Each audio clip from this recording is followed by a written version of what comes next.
Hello, traders. FX Pip Collector here. Today is Monday, May 12th, and this is my PM recap for gold.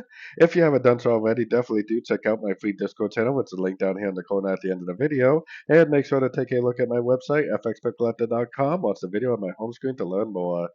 So anyways, gold is definitely pushing down. If you've been watching my videos and following along, I do still think this is likely an ABC.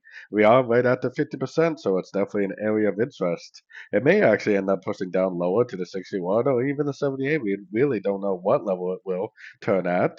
If this makes a double bottom right here at a fib level and turns up, whether it's the 50%, or whether it just keeps on drifting down to the 61 or even the 78%, it doesn't really matter. It matters is paying attention to the double bottom breaker structure, telling us that the correction is over and continuing the uptrend.